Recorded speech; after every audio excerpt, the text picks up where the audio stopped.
ॐ सहना भवतु सहनौ सह वीर्यं करवावहै तेजस्विनावधीतमस्तु मा विद्विषावहै। ॐ शान्ति शान्ति शान्ति।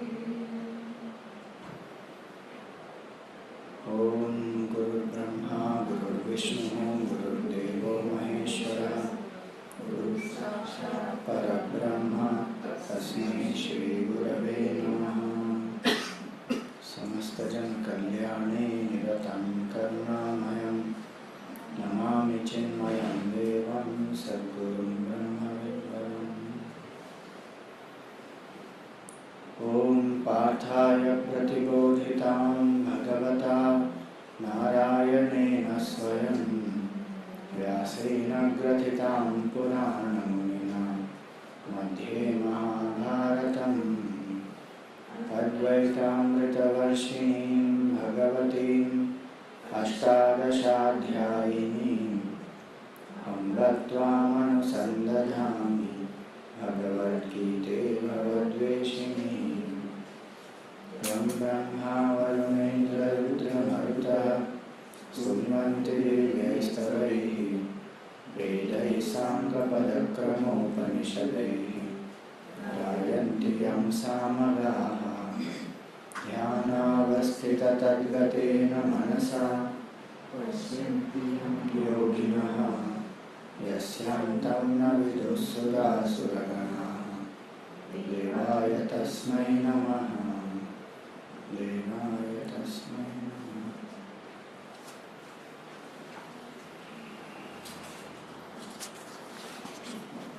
So, 7th chapter we are seeing the Bhakti Yoga section has begun in this 7th chapter. Now, suppose 3 questions are asked.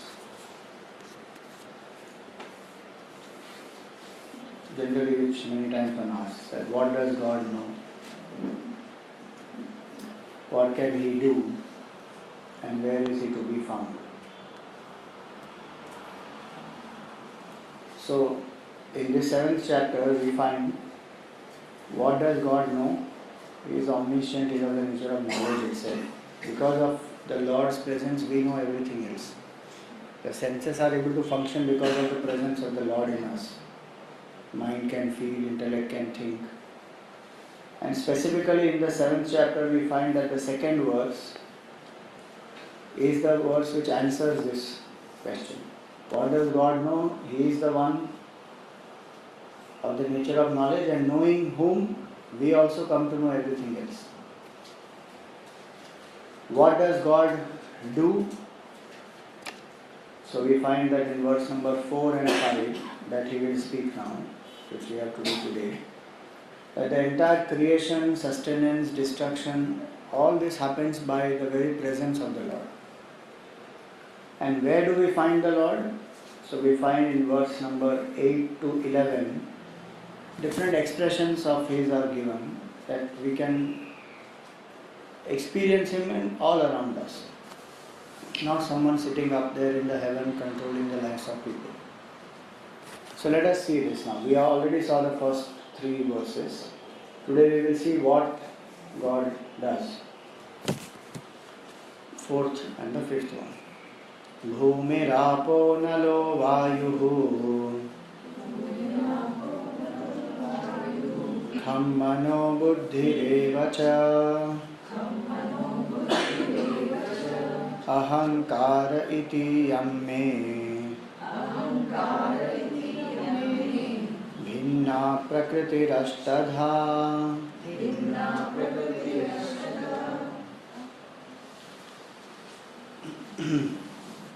So here he says, 8 aspects constitute the whole creation.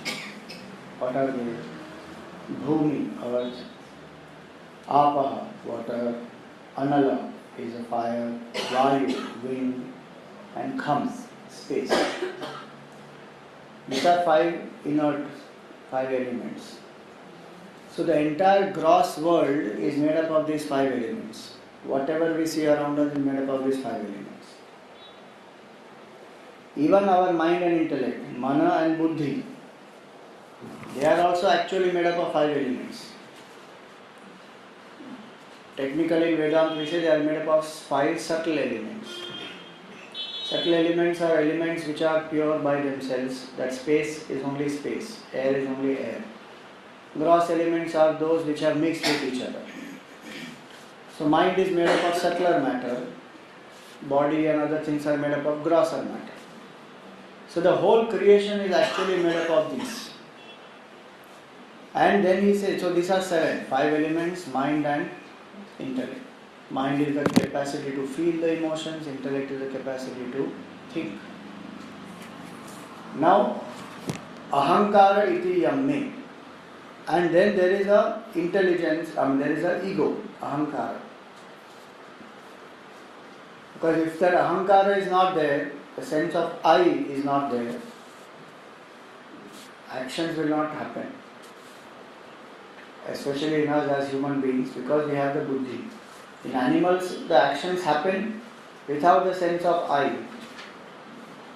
In the sense that they don't have conscious awareness of their nature as an animal. But they have instinctive awareness. So they also do some actions, they also choose, they also go through many things. But the human being has self-awareness and conscious sense of identity. I am. And then I am so and so, I am such and such, these are my qualities, these are my qualifications, achievements. So that I is very, very clear. So he says these 8 aspects, ahankara iti yamme bhinna prakriti ashtadha. This is called ashtadha prakriti. And permutations and combinations of this bhinna is different. So we see so much of variety in the creation. From where did all this come?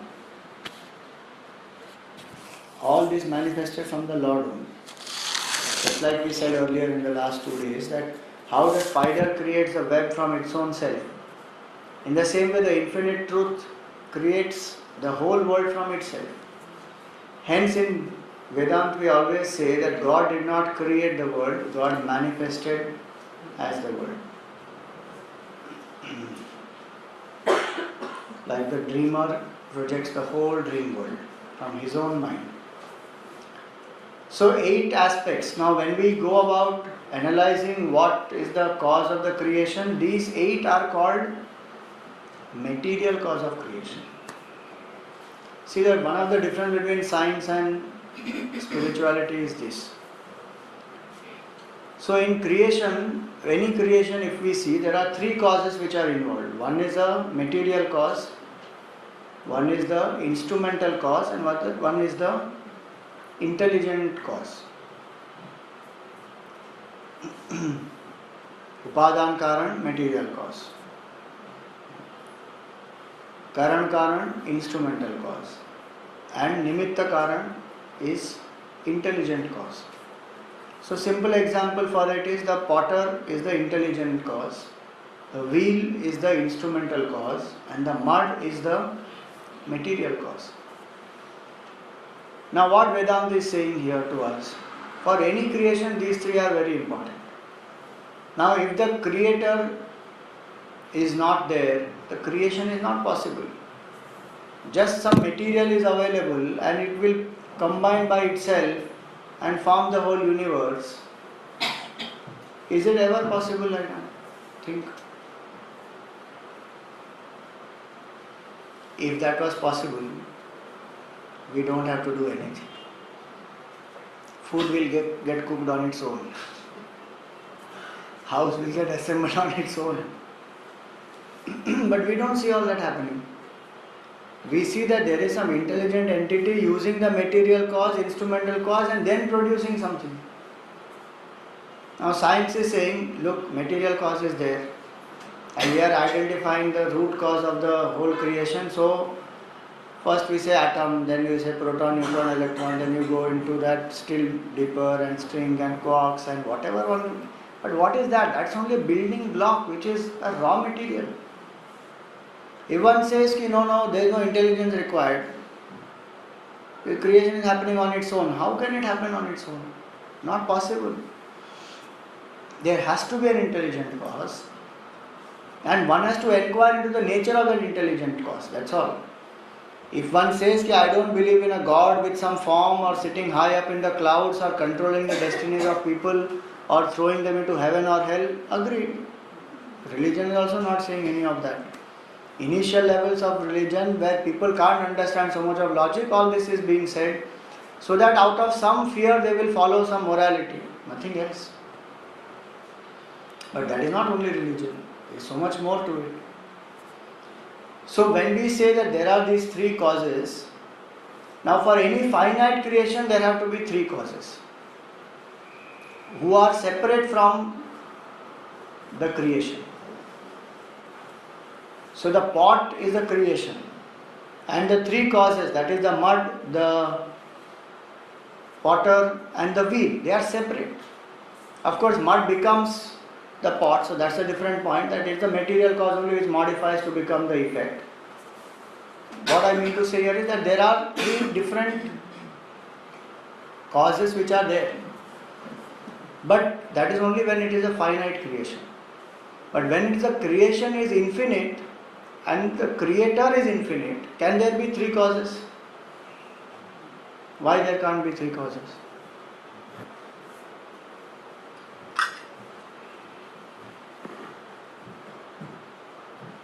Very simple logic. Huh? There is no beginning only for the infinite, so there is no. Okay, so no beginning. So why should that mean that there is no three and only one? Well, the answer is simple. Infinity is only one. How can there be three infinite? If we say it like a potter exists separate from the mud, so potter uses some mud separately to create the pot. Because potter is finite, mud is finite. Now creator is infinite. That's the definition of the Lord we saw on the first day, that the Lord or the substratum of the world is infinite. Now is there anything excluded out of the infinite? Nothing. Then the moment we say this is not a part of the infinite, that becomes finite and both become perishable. So infinite when it is the cause of the creation. How does the infinite create? The material cause also is the infinite. Intelligence cause also is the infinite. And the instrumental cause also is the infinite. And hence he says here that all these five elements and the mind, intellect, ego, these are all Ashtadha Prakriti. They are my Prakriti. Prakriti is the power of creation, sustenance and destruction which is there in the infinite. What happens to us is we consider these as separate from Bhagavan. That is where the difficulty comes. So if I see anything around, I think of this only as name and form or something which is inert. But I don't see this as an expression of the divine. And so those people who say that, I don't believe in God but I believe in nature, this is the shloka for that. Which means they believe in the material cause of the universe and not the intelligent cause. So the understanding is limited there. Because materials by themselves cannot do anything, they are inert. Even including mind and intellect by themselves can do nothing. And ego also can do nothing actually. So what is that which actually enlivens this whole creation, including mind, intellect and ego? You see, the definition of creation also is so good in Vedanta. Creation is not something only outside. Mind, intellect, ego also is creation only. Is a part of creation, is created. So all these five elements plus mind, intellect and ego, they all are by themselves inert and they cannot function. So how do they function? They function because of the presence of consciousness. That is the fifth verse. Apareyamitastvanyam Apareyamitastvanyam प्रकृतिं विद्धि मे पराम् जीवभूतां महाबाहो ययेदं धार्यते जगत्।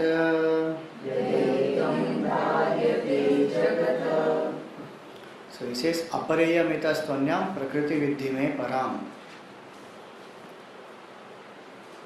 This, what I described earlier, Bhagavan says the five elements, mind, intellect and ego, understand these to be my lower nature or my prakriti, which means it is only the material cause. How is this functioning? How is this appearing sentient? How is this appearing alive? How is there a system in this whole universe? What enlivens this entire thing? So he says Jiva Bhuta Mahabaho. The very life elementing Jiva Bhuta. Yayedam Dharyate Jagat. O mighty armed one, understand this life element is that which actually sustains the whole universe, is the consciousness. So today one branch of science has come to that, which is quantum physics. And the traditional physics has a lot of problem with quantum physics. They do not accept, including Einstein. Einstein had a big problem with quantum physics. Because quantum physics spoke about consciousness. Even now it speaks about consciousness.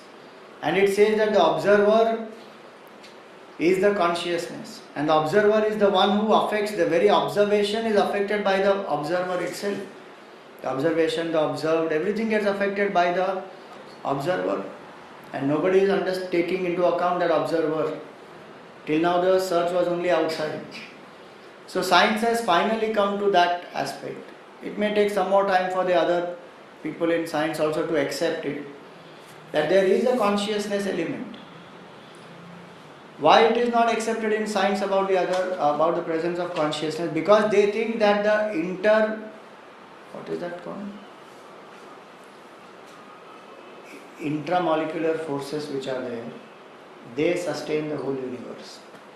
So if the whole galaxies and all this is functioning, they will say it is a result of matter and antimatter. Because of that this whole thing is going on. But that is all jada. We may give any explanation for it, matter, antimatter and how this is functioning. But how this system is functioning from inert to sentient, that we still don't know. And what is that intelligent entity, say intelligent cause behind the universe, that also we don't know.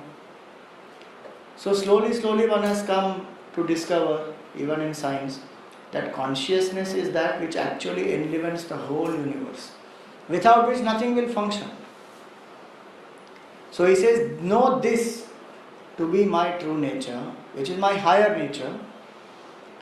And why should we know this? That even in us, the lower nature is the five elements. So the body and the mind and the intellect and the ego. That's our lower nature. And our own higher nature is pure consciousness. So however attached I may be to things outside, however attached I may be to my body, to my emotions, to my thoughts, to my ideas, opinions,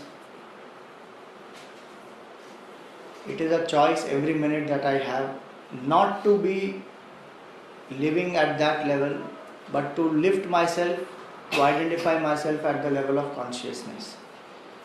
That my nature is pure consciousness. I am not the body, mind, intellect, memory, ego, none of these. These are my equipment. Just like I have a phone, I have a watch, I have body, mind, intellect. Very simple Vedanta. And I can use them, I must take care of them, but I should not think that I am that. One who can understand this clearly will understand that whatever we see around also, suppose even if I don't see consciousness or I don't perceive the presence of life because it's very subtle, even the other things that I am seeing, they are actually manifestations of the Lord only. So if somebody says, where is God? That question only is wrong. Because whatever is God. Ramana Maharshi defined God like that. What is God? He said, whatever is God. Very powerful definition. From the standpoint of creation, if we see whatever I see is only manifestation of the Lord. And from the standpoint of the absolute also, isness, existence, consciousness and bliss, that is the Lord. I have not come across a better indicator or pointer of God than this definition. That whatever is God. In that existence, consciousness, there is no difference at all. It is just that equipment is not capable of manifesting it. So if this is inert and this body is sentient, the only difference is this doesn't have a mind and intellect, so it cannot express life. If you introduce a mind intellect into this will also start talking, walking, whatever it, depending on its own senses, it will do. But that mind and intellect is there in this body, and hence the life functions through this, and so we see difference between inert and sentient. It is like electricity is there. Now, wherever there is a capacity where we put a holder and we put a socket and a bulb, then the light will come from there. Otherwise, in the wire, the electricity is there throughout the wire. In that same way, life pervades this whole universe. Now Bhagavan says you can choose to identify with any level. If you say consciousness is difficult, okay. Even the inert elements, can you see them as expression of the Lord? So if I see sunrise, one is to appreciate the beauty of sunrise. Second is to appreciate the intelligence behind the sunrise. Saying that this is the manifestation of the Lord. So the bhavana that comes into my mind when I see anything around me is that I am reminded of the Supreme Lord. Which is what makes me live beyond my ego, which makes me live in the state of surrender. So now he says that this is what is my nature, this is what I am. In my infinite nature I am consciousness, existence, and in my manifest nature I am all this. So there is no place, there is no moment, there is nowhere that the Lord is absent. He is always present. So devotees like Prahlad could see the Lord. When Hiranyakashipu asked him, is your God there in this pillar? He says, yes, he is there. Now he is not seeing in terms of Shankha, Chakra, Gada, Padma, some one form. But his understanding is very clear that the infinite Lord only pervades everything. He alone is there actually. And that devotion in him has made him one with that Lord. So for Prahlad, everything is divine, including his father also. See, that's the beauty there. It is not that he thinks his father is a wicked fellow and then everything else is divine. No. That mind is impure at the moment, but the Lord is there in him also. And that's what Prahlad tells Hiranyakashipu, and he gets very angry. Because he told everybody, Hiranyakashipu told everybody, do not worship Narayana. I am the most powerful, worship only me. And anybody who worships Narayana, he will trouble them, torture them. And Prahlad said, Narayana is there in you also. So he got very irritated. He said, what is this? So for Prahlad, there is no difference. Same way for all the devotees. No difference at all. The Lord alone manifests as all this. So now Bhagavan says that if you understand this, that this is what creation is. It is 5 elements plus consciousness. This is how the creation, everywhere you can recognize me. And he says, now what does he do? So he says that Etad Yonini Bhutani, 6th verse, Sarvani iti upadharaya. That these two are the womb of all the beings. Womb means they are the source. Which two? The lower Prakriti and the higher one. The 5 elements and the consciousness aspect. Etad Yonini Bhutani Sarvani iti upadharaya. Understand that the whole creation is only these two. Aham Krishnasya Jagataha Prabhava Pralayas-tatha. So what do? I am the source of the whole creation. I sustain, and in me the creation goes back. So that substratum of the creation is the Lord, in whom the creation arises, stays and goes back. Just like in each one of us, the thought arises, stays, dissolves. Every day we come from the deep sleep state into the dream state, into the waking state. Again go back from waking to dream to deep sleep. So from unmanifest to manifest is called creation. And from manifest to unmanifest is called dissolution. Now this keeps happening in cycle. Manifest, unmanifest, manifest, unmanifest. This keeps happening. This is another beauty of Hindu culture is this, that for us time is a cyclic concept. Time is not a straight and linear concept. Just now we celebrated Navratri. In Navratri what do? We put Devi Mata in the center, and traditionally there is a Garbha Deepa, which is a pot which has holes, and there is a lamp inside that pot. Yeah, even there it is there.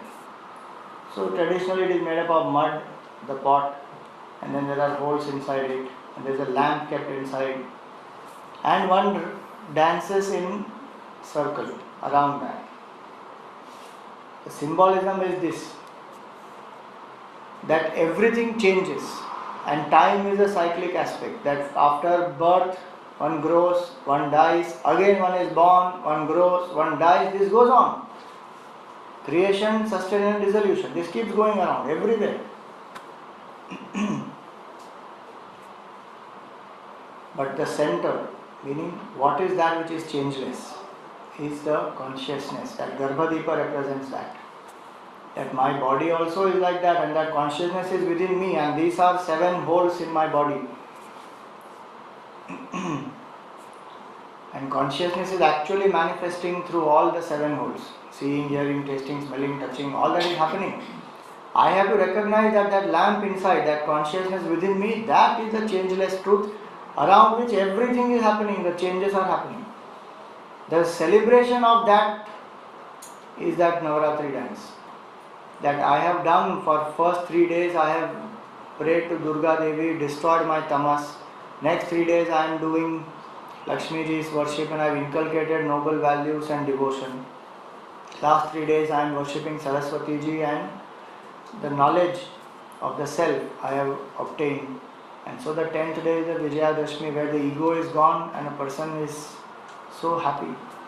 Now to celebrate that entire evolution from the identification with the changing to realize the changeless within me, without me, outside me, everywhere.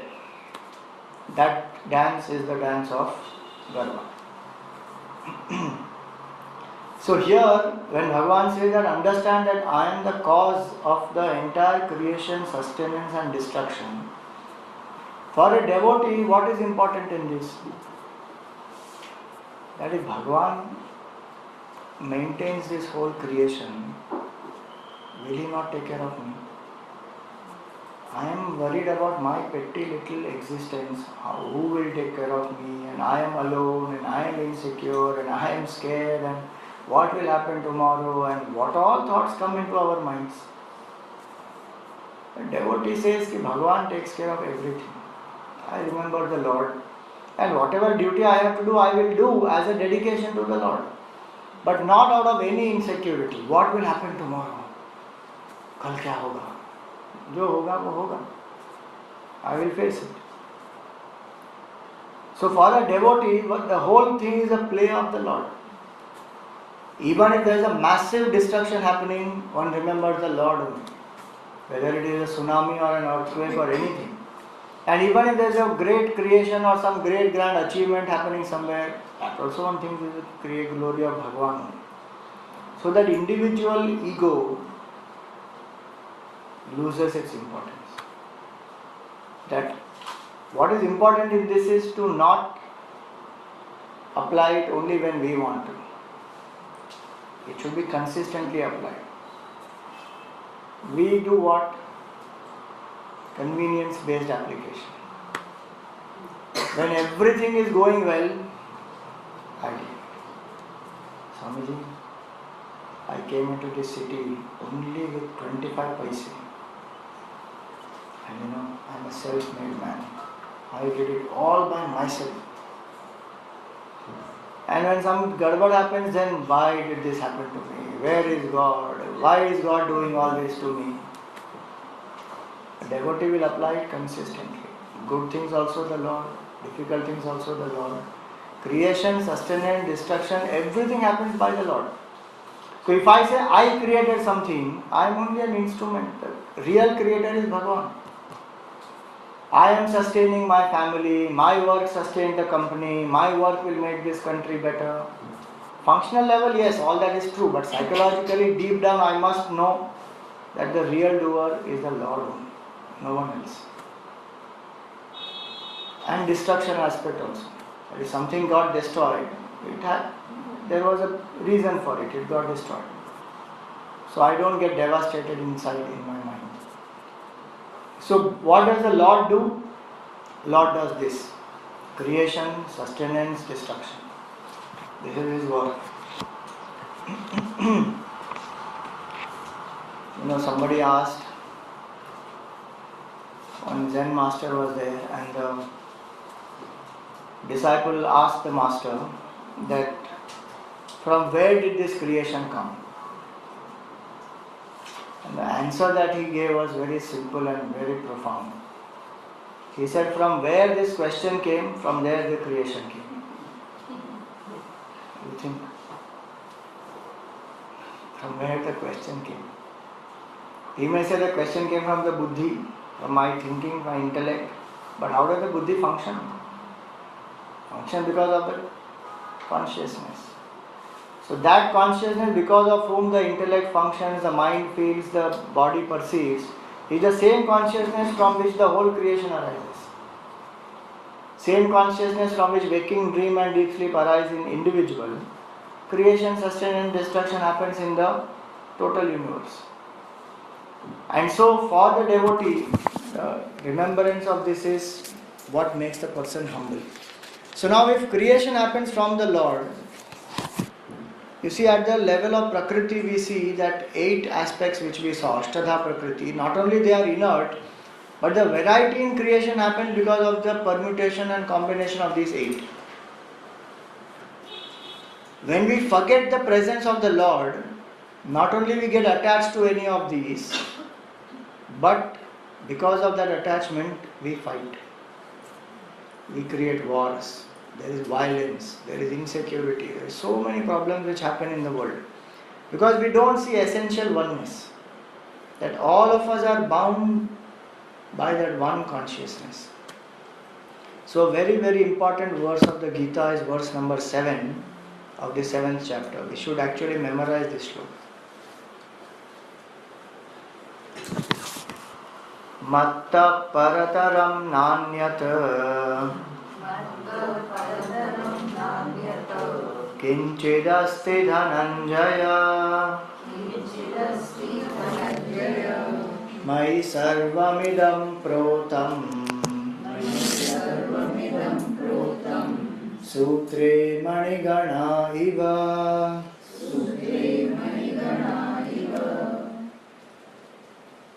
So he says Matta parataram na anyat. Greater than me, there is nothing in this universe. Kinchidasti dhananjaya. There is nothing greater in the universe than me. Me here means consciousness. Why does he say that? Because without consciousness the world doesn't exist only. Suppose you remove existence from the world, what remains? Nothing remains. There is one popular email that goes around. It says that there was one debate between God and scientist. So that scientist said, I don't require you to create for creation. You are not required.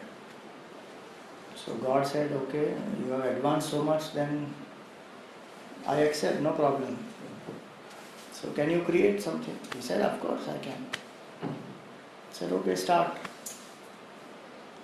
So he took some mud. He said, no, you can't use that. That is my creation. None of the 5 elements you can use. Then what will you create? Nothing. So if we remove existence and consciousness from the universe, that Jada Vastu, which is the inert material cause of the universe, also will not exist. So how creation is possible without the Supreme? And here one goes around asking which God, where God, there is no God, I don't believe in God. But He is the very source of everything, all the 5 elements and mind, intellect and ego. So he says there is nothing greater than me. This is not an egoistic statement like somebody makes, I am the greatest. God is not making some egoistic statement that look, I am the most powerful and without me you can do nothing. Because from standpoint of the Lord, there is no duality. Just like from the dreamer's standpoint, there is no duality. He alone is the whole dream world. So he doesn't even have to assert that I am the greatest. Because he alone is. Where is the dual? There is no competition. If there are 2, 3, 10, then in those we choose he is the best. But it is not like that here. In the world it is like that. Finite competition happens. But in the case of the Lord, except him there is nothing actually. So this first line can also mean that. Matta parataram nanyat kinchid asti dhananjaya. One meaning can be that there is nothing greater than me. Other meaning can be there is nothing other than him. The Lord alone is. So he says in the next line, Mai sarvamidam protam. In me all this is embedded. How? Sutre mani gana iva. Like the pearls, mani, sutre, in the thread, they all are strung together. So in a necklace, the pearls may be of different sizes, colors, shapes, but the thread that pervades all of them is one. So this analogy is a very, very powerful analogy. First and foremost, it tells us that the very fact that I can see a necklace, does it not prove that there is a thread? Even if I can't see the thread, there has to be a thread or not. Otherwise you can't see a necklace. It will all be random things which are thrown aside, thrown everywhere. So very fact that there is a necklace means that there is a thread, though the thread is invisible. Same way in this whole universe, so much of order is there, itself proves the existence of an intelligent entity. 1. 2. The necklace may be made up of different sizes and colors and shapes, just like all of us. The pearls are made up of all different types of colors and shapes. So we are having so much of variety in creation. But what binds everyone together is only that one absolute truth, consciousness. And not identifying with that, we see differences. So I am a big pearl, I am a small pearl, I am a white pearl, you are a black pearl. All kinds of differences we see, and then we kill each other, destroy each other. Your God is greater than your God, and what not keeps happening in the world. All confusion because I am only seeing the pearls. I am not focusing on the thread at all. Even those people who do not believe in God and they say humanity, it's definitely better than getting stuck to some kind of caste, community, color, creed and all that. But are they being fair to the whole creation? Think. They still eat non-vegetarian food, they still destroy so much of life without reasoning, just for the 2 inch of tongue. An illogical argument, you are destroying plant also to eat and live. It's all illogical. Because if life subsists on life and I don't have to destroy a plant to live completely. The tree continues to grow, the fruits are given, I keep using them. And even if that gets destroyed, if there is no choice there, it is a lower life form compared to the animal. Senses are much more developed there. So till I don't see this universal oneness, that there is only one truth pervading everywhere, there is no way that I can be in harmony with creation. Today people speak about ecology and sensitivity to the environment and global warming and so many of these things. Why have we landed up in this situation? Because we do not see the nature as expression of the divine. We see nature only as something to be exploited, used for my convenience and my pleasure and my better life. Nothing more than that. Which means I am only seeing the pearls, I am not seeing the thread. And even there I am seeing the pearl as different from the thread. In this example, that limitation is there, that pearl and thread are two different things. In this case we saw that 8 aspects plus consciousness, they all come from the Lord only. They are not two different things. So this analogy, one is that the pearl necklace itself proves that there is a thread. 2, the thread binds all the pearls together. 3, if the necklace has to form, both are very important. It cannot happen only because of one. In the same way, in this whole universe, when we look around, we find it's a play of Purusha and Prakriti, matter and consciousness. Only pure consciousness doesn't create anything, and only matter cannot do anything. So both are very important. Purusha and Prakriti, they go together, hand in hand.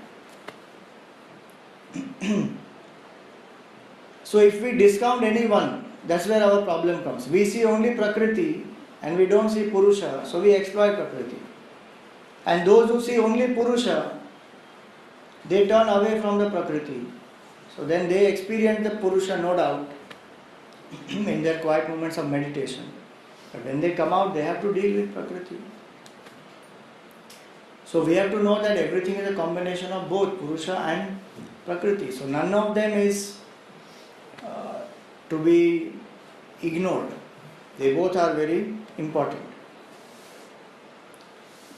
4th aspect of this analogy is the pearl, the thread passes through the pearl where? In the center. In the same way, in the hearts of all of us is the Supreme Lord.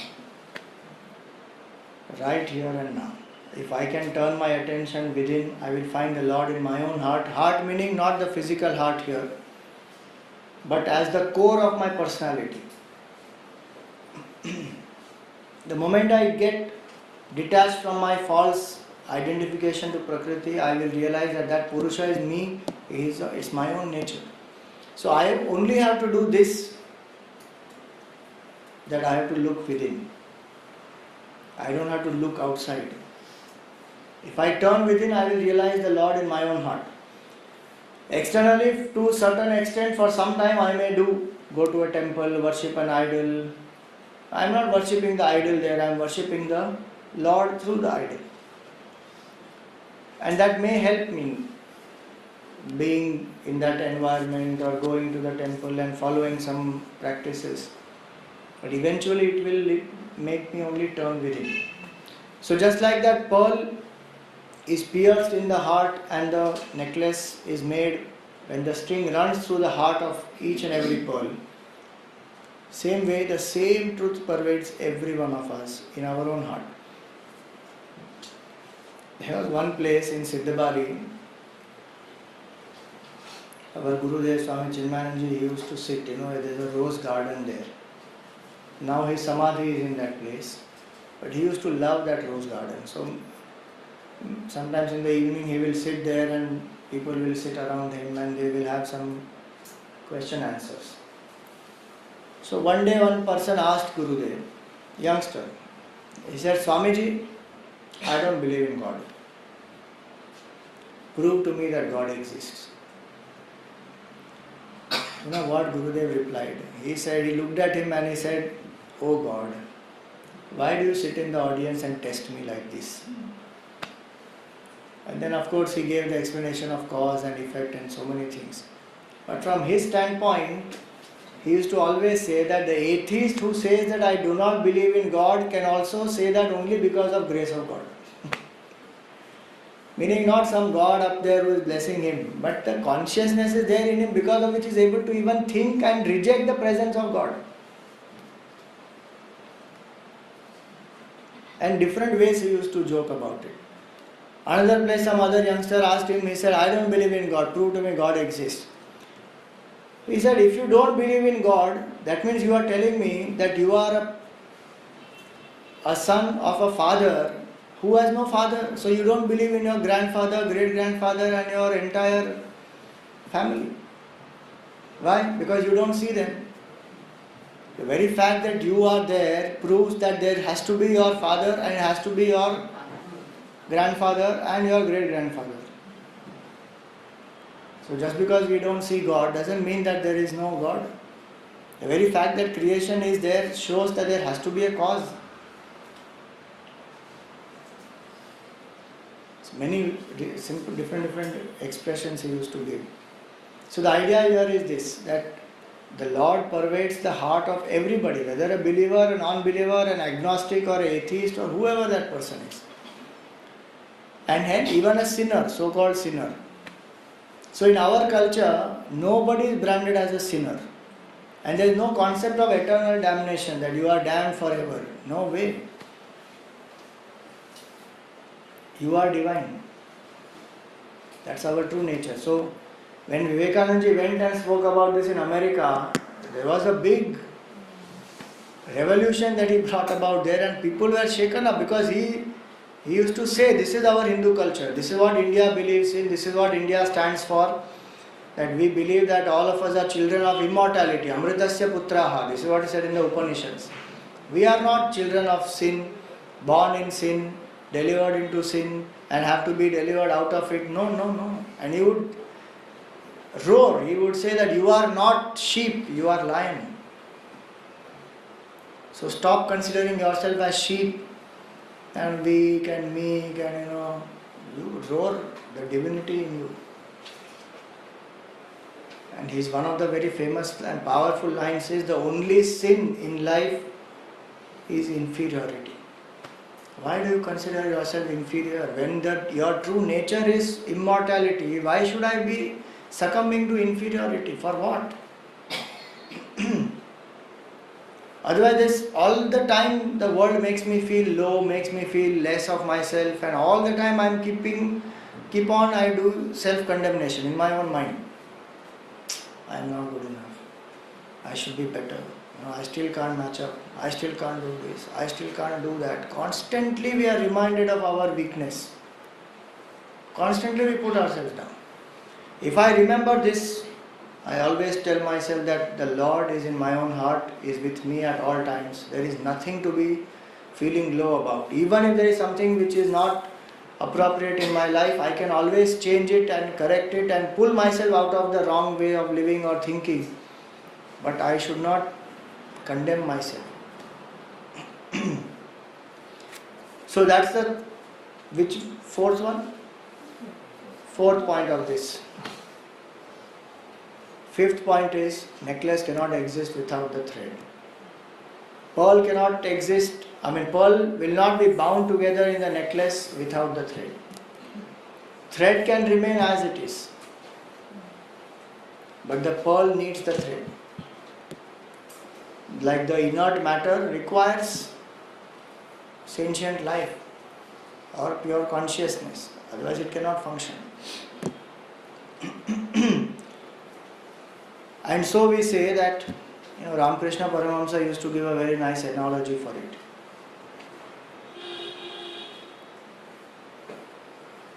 So there was one disciple, and this disciple had to collect funds for his master for a project. So the master said, you bring a paper and I will write something on it, and then whomever you approach, you go and you tell them that I am coming from such and such ashram, we have such and such project which is for the society, which is to benefit the people, and would you like to help me? Then please make a donation.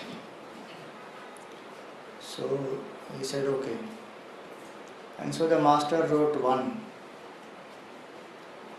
and he gave him. So he went to every person he went, he kept asking and appealing, and each person kept adding 1 0 behind it. And as many zeros as they add, that much money they have to give. So somebody makes 1 0, so he gave him 10 rupees. Another person added 1 more 0, so he gave 100 rupees.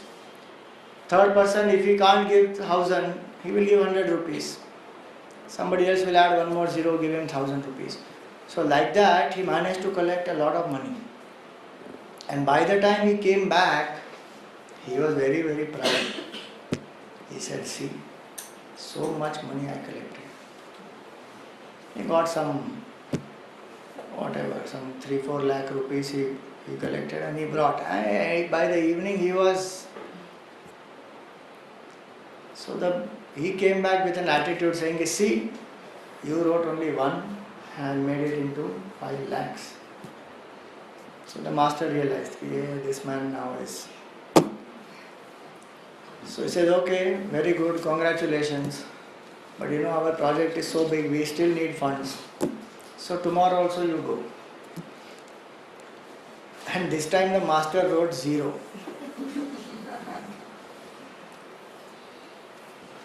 So he went and everybody kept looking at him and kept adding zeros but gave nothing. Then by the end of the day he realized, yo-ho. Master explained to him, he understood, we all are like the zeros and God is like the 1. If that 1 is not there, all the zeros put together have no value. Same way, all the pearls which may be there, no use of all of that. And just imagine the entire pursuit of science is only to find out about 0 and not about 1. How much mind goes into all that? So here he says that so that's why this analogy is so powerful. It tells us about God being in our own heart, tells us about universal oneness, makes us respect each other irrespective of what may be our caste, color, creed, achievement, nationality, anything. That the divinity in me is a divinity in you. And that's why we do what? Namaste. Divinity in you, divinity in me is the same. So I greet the divine in you. In Africa, there's a priest, Christian priest. And there's a video on internet. If you go and you check out Namaste on the YouTube, you will find this video. This African Christian priest is teaching in his Sunday Mass about this, and he says this is a tradition from Hindus and it's a beautiful tradition which respects that divinity in me. There is some God in you, there is some God in me, and so we respect each other when we greet each other, when we meet each other. And there he says to all the youngsters, so stop calling when you meet each other, hey, what's up bro? Because saying what's up bro, I don't realize the divinity and I give one shot to him after some time. And that's why he says maybe we have been fighting for so long, because we have not learned to respect each other.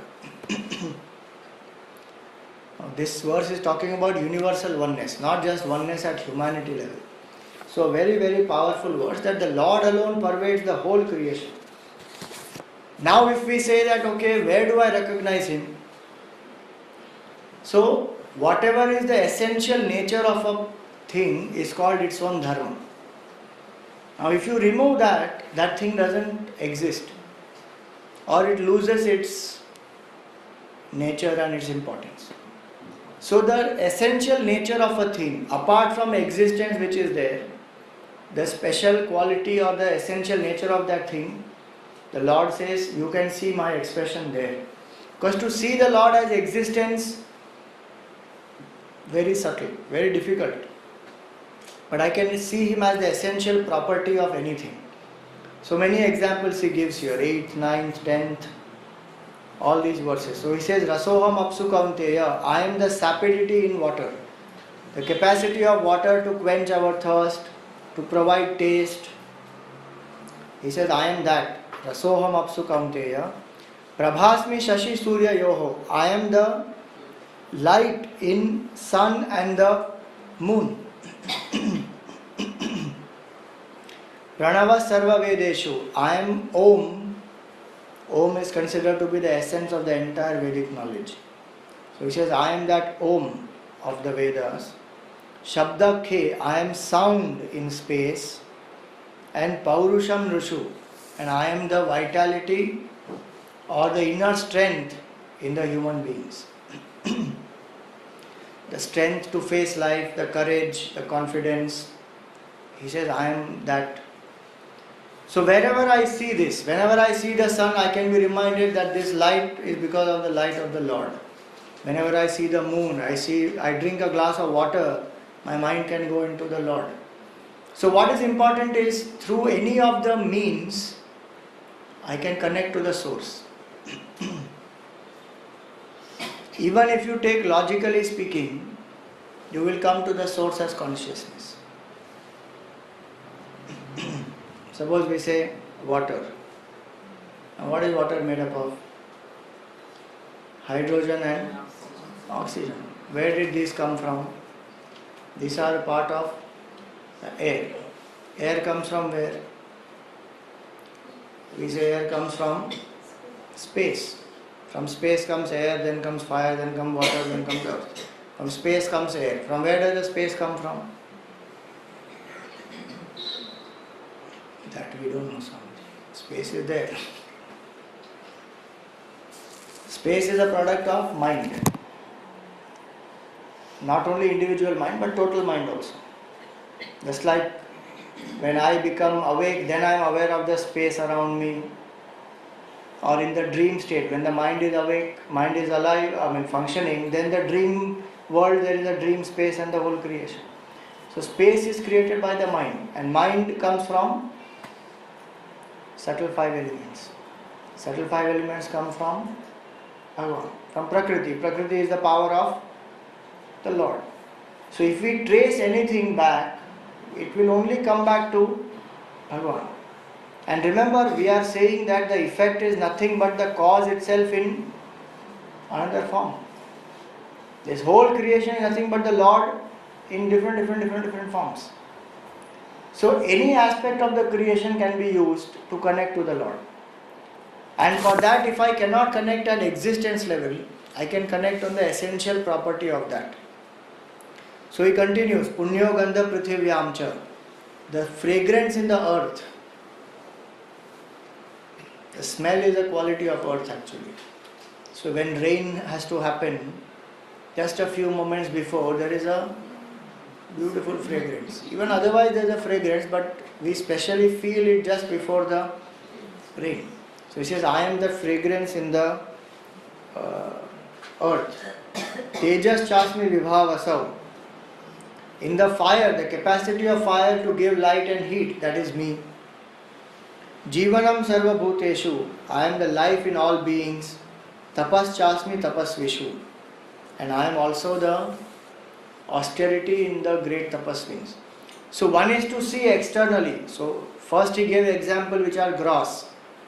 Water and earth and the sun and then the strength in the person, all that. Second is the subtler aspects. That the austerity in me, the capacity to restrain my mind and the senses. Further he says, Buddhi bijam mam sarva bhutanam viddhi partha sanatanam. I am the indestructible seed of the whole universe. This is another beautiful aspect. In the world, if we see any creation, so if the seed is sown into the earth, when the seed becomes a small, let us say a sapling and then the plant and then the tree and all that, that seed gets destroyed. Seed doesn't remain as it is, seed gets destroyed. Of course, it becomes cause for many more new seeds to come about. But the Lord here says that I am not that type of a seed of the universe, that I got destroyed and the world got created. He says, Bijam mam sarva bhutanam vidhi partha sanatanam. That I am the eternal seed, indestructible. Meaning what? The creation also is eternal. Creator is eternal. Creation also is eternal. So there is no beginning to the creation, there is no end to the creation. And it keeps going in cycles after cycles. And he says that Buddhi Buddhimatam Asmi, I am the intelligence in the intelligent. And Buddhi Buddhimatam Asmi, Tejas Tejasvinamaham. I am the brilliance in the brilliant people. One may say, सब कुछ ले लिया भगवान ने, हमारा क्या बचा? Buddhi also he only, Tejas also he is only, energy in the body also he is only, water also he is only there, air also he is there, everything is only there. What is left of me? That is what Bhagavan is saying. That if I realize that this phantom ego is a myth, then I realize that I am actually that infinite truth which is all this. Otherwise I am thinking of myself as one small little entity and feeling miserable and insecure and just arrogating to myself some little properties ki I am brilliant, I am this, I am that, and I am MBA and I am CA. Arey, that much only you are. Bhagavan is saying you are all this. No, I am only this much. What is our choice? Spirituality is saying, arey, you drop that little thing and realize that you are this. So if the wave says, no, water is saying that all the water in the waves is me only, then what am I? I am nothing. Arey, no, you are that water who is everything. If I hold on to one form of the wave and say, I am this small little wave, in this mighty ocean, I want to keep my identity this much. I am holding on to that identity. I don't want to let go of that. I will fight for it. Just let it go. And then see the play. Then one suddenly will realize. Just imagine the joy in that person, a realized master. What is the joy of that person to drop the identity with the finite and experience infinite? Amazing. Upanishad say, Saha Ashnute Sarvan Kaman Saha. That person enjoys the fulfillment of all the desires together. In our case, what happens? One by one, we fulfill desires. Imagine all the desires getting fulfilled at one time. And not only in me, as an individual, in all the beings. That analogy is given just to make us understand that why are we holding on to some petty little paltry joy, which also comes with a package deal, that if this much is joy, this much is the sorrow. I should just let go of these when I realize that all this is divine. So there is some more to continue in this 7th chapter that we will finish in our next month's session.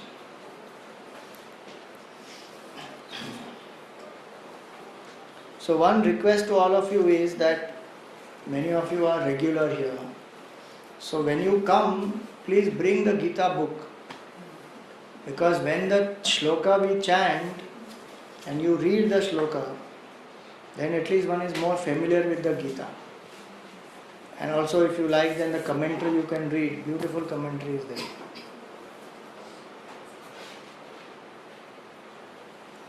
So wish you also a very, very happy Diwali. And may the grace of the Lord be with all of us that